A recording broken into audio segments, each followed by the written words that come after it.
And I told you we weren't going to take till 9 o'clock. I'm done unless you've got questions. If you've got a question about anything I've said or anything I haven't said, I'd be glad to try to answer it. Otherwise, I thank you for coming out. Anybody have any question or comment or anything else? Yes, I just wanted to have a comment too.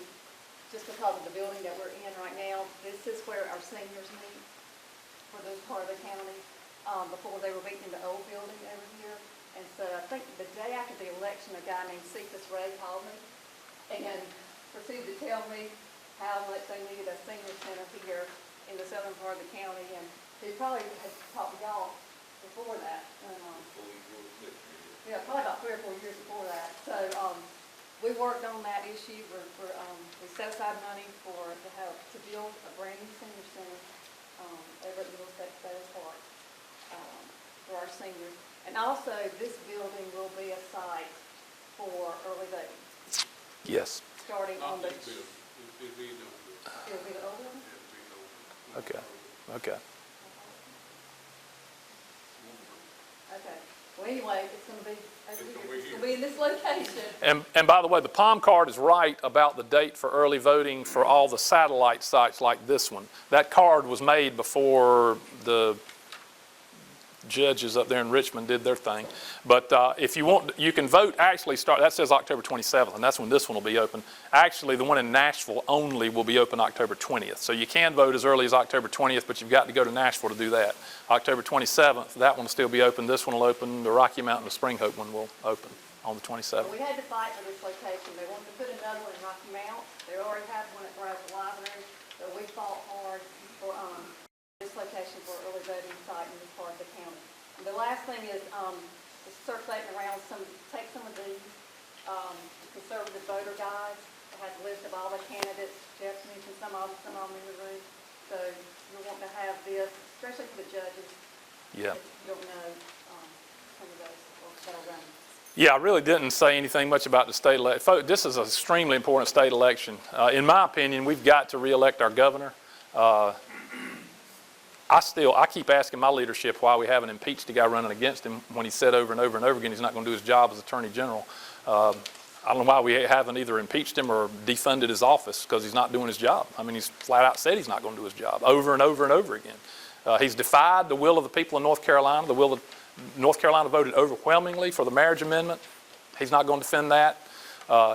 Voter ID is an issue that a majority of people like and think it's a good idea of any demographic group you can poll. Black, white, Hispanic, old, young, poor, rich, educated, uneducated, Democrat, Republican, unaffiliated. All those groups, the majority of them think you should have voter ID. The only people who don't think you should have voter ID are a few Democratic politicians and a few judges. That's it. But he's defied the will of the people in North Carolina over and over again, and has even gone to the point, we know this through the DNC WikiLeaks stuff and all, has colluded to try to keep businesses and events out of North Carolina for his political good. Now, I can't think of anything more despicable than that. To have a guy running for governor who's trying to encourage people not to do business in North Carolina for his own, so he can complain about it for his political good. I just don't understand that. Can't comprehend that. The TV commercials that he has, blaming the former Attorney General for everything, Well, the lady who's on TV is right. And I know by talking to law enforcement people, it still can take 2 years to process a rape kit, which is ridiculous.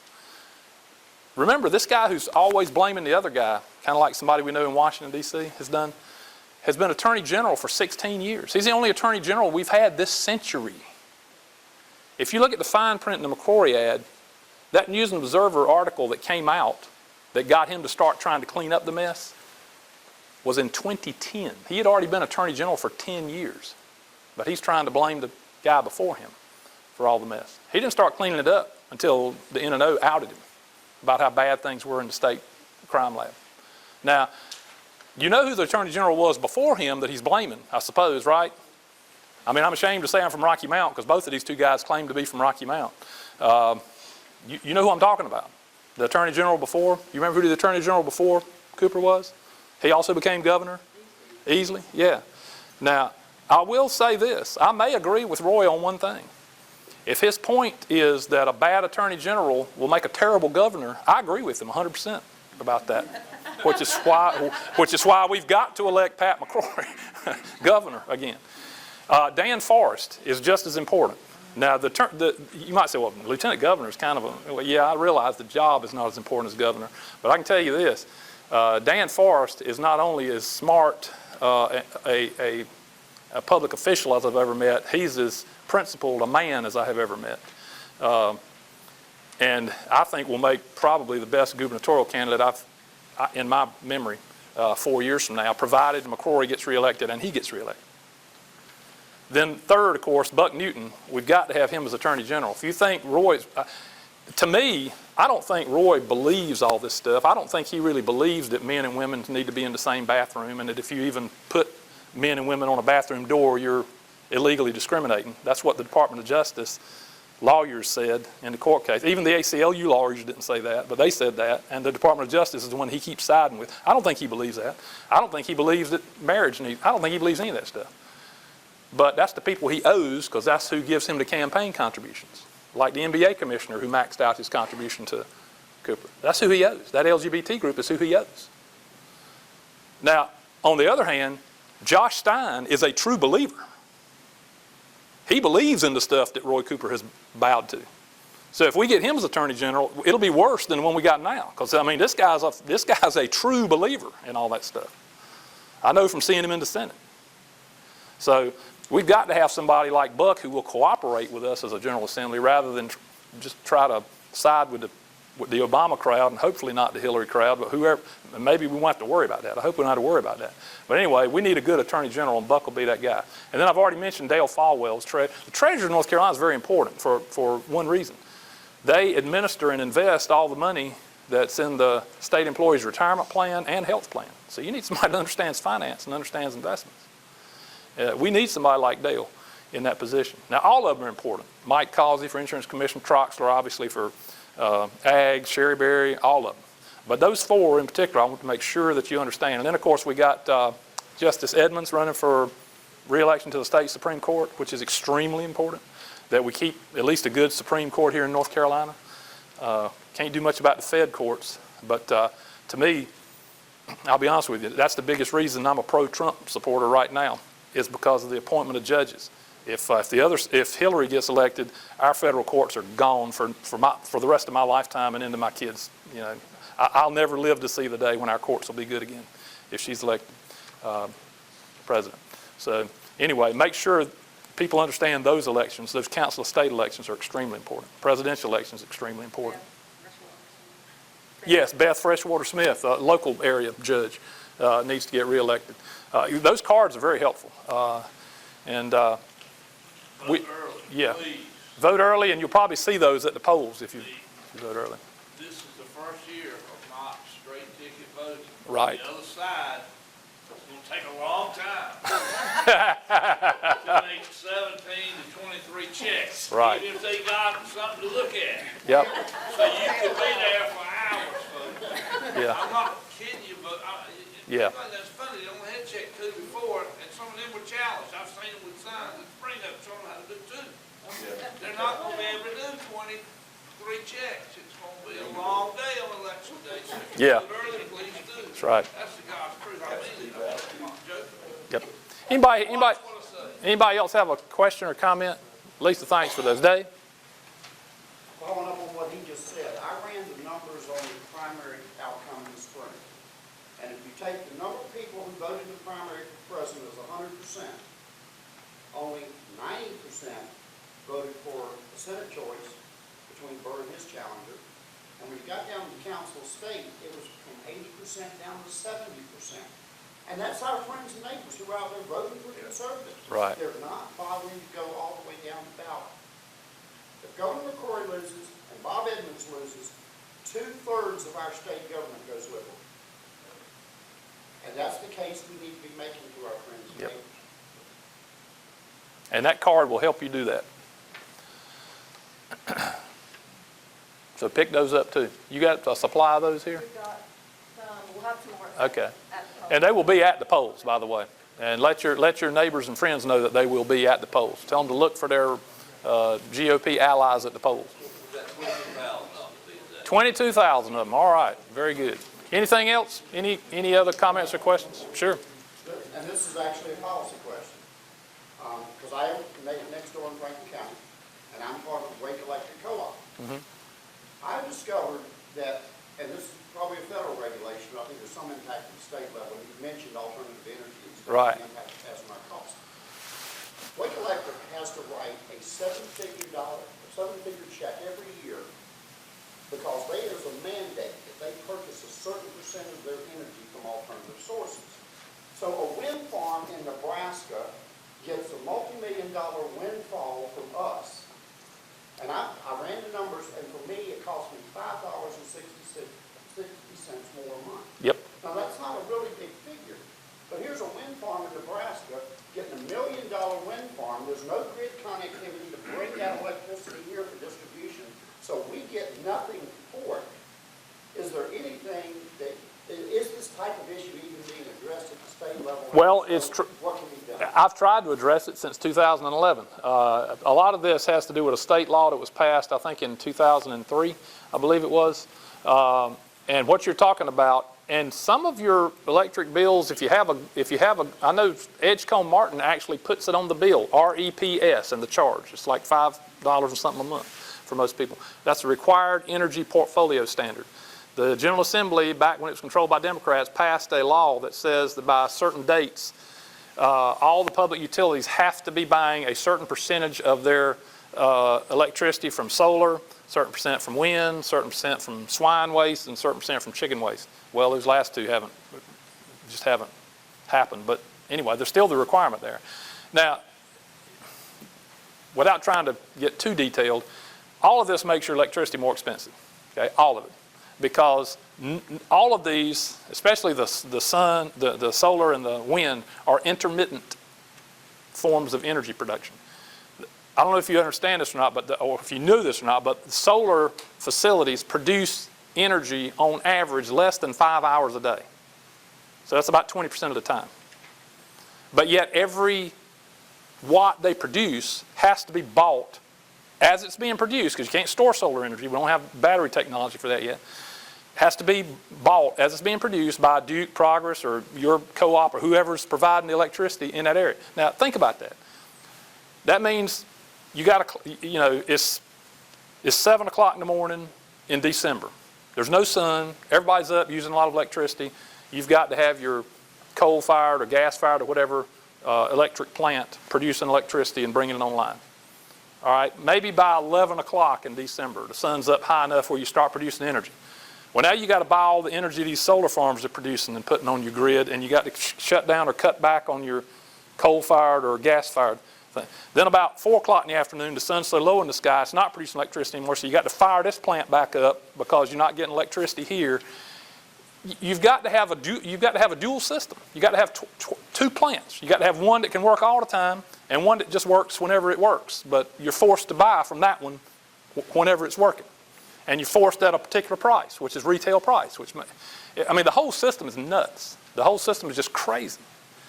And the federal government gives the owners of these solar farms to set them up a 35% tax credit, and the state was giving them a 30% credit. And due to the hard work of me and my seatmate and Chris Millis from South Dakota and several other people, we finally got that sunsetted so that the plant had to be about 80% done by the start of this year, I think, in order to get that. So the state tax credit's gone. Well, I will say it's gone. We'll still be paying it because you paid out over 7 years, so we'll still be paying some guys for the next few years, but you can't start that up anymore. Federal credit's still there. I mean, it's the craziest system I've ever heard of in my life. But that's... Who are the powers to be to keep it there? Well, it's hard. Well, I'll tell you, the solar, at last count, I think the solar lobby in Raleigh was up to 26 or 27 lobbyists lobbying for these solar companies. They've got a ton of them up there. Well, the utilities don't want to do this. Do you want to deal with this stuff? They have buckled under and started doing it themselves. They put up solar farms now, so that they benefit from it. They've joined the ball game, in other words. You know, if the government's going to force this, we'll get a part of the action. It's nuts. It's taken from the poor and given to the rich is exactly what it is. One of the things I'm hoping to do, Dave, provided I get reelected, the first project I've got my legislative assistant working on, if I'm still there and he's still there, is to find out what our laws say about electric billing, because I'd like to see, I'm going to give them 2 examples. To me, Edgecombe Martin does it great. They show exactly what the reps charge is, exactly what the state taxes are, exactly what every piece of that bill is, so that people can, I want them to start complaining to us as a state about what they see on that bill. I get my Rocky Mount bill, and it tells me how many kilowatt hours I've used, and it has a number there. And it doesn't bother to say that if you multiply that kilowatt hour by the charge, it ain't this number. It's got a $26 franchise fee stuck in there so that I can get Rocky Mount in as a middleman. It's got the reps charge, which I'm never seeing and don't know anything about unless I'm a state representative. It's got a lot of stuff hidden in there. I want every bill to have to be broken out to show every citizen exactly what they're paying for, because then maybe I can put some heat on my colleagues to quit listening to these solar and wind lobbyists, and let's get the people's energy costs down to where it needs to be and quit this ridiculous dual system we got going. But I have to fight people on both sides of the aisle on that, to be quite honest with you, because there's a lot of money coming from solar. Obviously, anybody the government's giving a lot of money is spreading a lot of it around the government. And then, you know, it claims to be a green source of energy, which it's not when you study it. We're not any greener as a state because of the solar energy the way we do it, because you have to have these quick fire plants that pollute more when you fire them up fast. I mean, it's a zero-sum game as far as that goes. But anyway, that's probably more than y'all wanted to hear about that. I get it. I am one of the chairs of the Public Utilities Committee in the House, so I get pretty fired up about that kind of stuff. I get pretty fired up about anything where government is taking money from some people to give it to other people, especially when we're taking it from average and poor people and giving it to rich people. That really, I don't see the sense in that. But anything else? I promise I'll try not to go on a tirade if you ask me another question. But yeah, Dave, you got some people fighting that every day we're up there. But it's a lonesome fight sometimes. Anything else? I'll say one other thing in closing. I heard a comment made earlier about whether or not a Rocky Mount person could actually represent all of Nash County in their interest. And as a resident of Franklin County, I want to thank you for not forgetting your neighbors in Franklin County, for coming to our GOP meetings, for keeping us informed of what's going on, and being a fair broker for both counties. Thanks, Dave. I appreciate that. That's, yeah, my district, you know, when I ran in 2010, my district was all inside of Nash County, and it was about 90% of Nash County.